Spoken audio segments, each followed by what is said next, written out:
अरुण सिंह और वसुंधरा राजे के बीच हुई मीटिंग। पार्टी में खींचतान खत्म करने पर दिया जोर। पीएम मोदी के चेहरे पर लड़ा जाएगा विधानसभा चुनाव। विधानसभा चुनाव से पहले वसुंधरा राजे को मिलेगी बड़ी जिम्मेदारी। राजस्थान में विधानसभा चुनाव को लेकर बीजेपी और कांग्रेस में सियासत तेज हो गई है। राजस्थान में अशोक गहलोत और पायलट के बीच की जंग को तो लोग जानते ही हैं। इन दोनों के बीच की जंग की चर्चा देश के हर राज्य में की जाती है।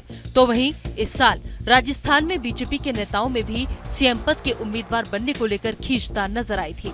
लेकिन अब बीजेपी इस बार का विधानसभा चुनाव जीतने के लिए खींचतान खत्म करने पर जोर दे रही है।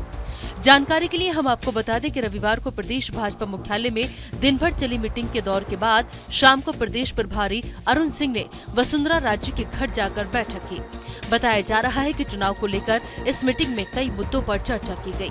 अरुण सिंह की लंबे समय बाद वसुंधरा के घर जाकर मीटिंग करना इस बात का संकेत है कि केंद्रीय नेतृत्व वसुंधरा को साथ कर चुनाव में उनकी भूमिका तय करना चाहता है, ताकि उनके प्रभाव का चुनाव में फायदा उठाया जा सके। वसुंधरा राजे और राजेंद्र राठौड़ में सियासी दूरियां इतनी बढ़ चुकी हैं कि उनमें लंबे समय से इस तरह की मुलाकात नहीं हुई थी। नेता प्रतिपक्ष बनने के बाद खुद राजेंद्र राठौड़ वसुंधरा के घर पहुंचे। इससे लग रहा है कि केंद्रीय नेतृत्व की दखल के बाद दूरियां अब घट रही हैं।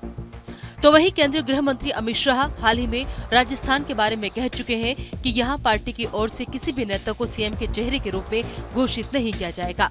ऐसे में ये साफ है कि वसुंधरा राजे को भले ही सीएम फेस घोषित न किया जाए, लेकिन राजस्थान में उनकी पकड़ और पॉपुलैरिटी को देखते हुए चुनाव में महत्वपूर्ण भूमिका देकर आगे रखना भाजपा की मजबूरी है।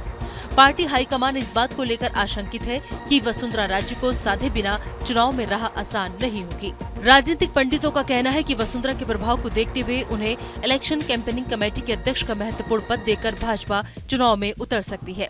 बीजेपी सूत्रों का कहना है कि राजस्थान भाजपा में प्रभावशाली नेताओं में शामिल राज्यसभा सांसद डॉक्टर किरोड़ी लाल मीणा को केंद्रीय मंत्रिमंडल में मौका देकर चुनाव में एसटी के बड़े वर्ग को साधने की कोशिश की जा रही है। पार्टी सूत्रों के मुताबिक पीएम मोदी का कहना है कि चुनाव में काफी कम समय बचा है, इसलिए राजस्थान में चुनाव होने से पहले कोई भी नेता नाराज न हो। इसलिए पार्टी सभी हालातों को देखते हुए चुनाव से पहले कई मास्टर प्लान तैयार कर रही है।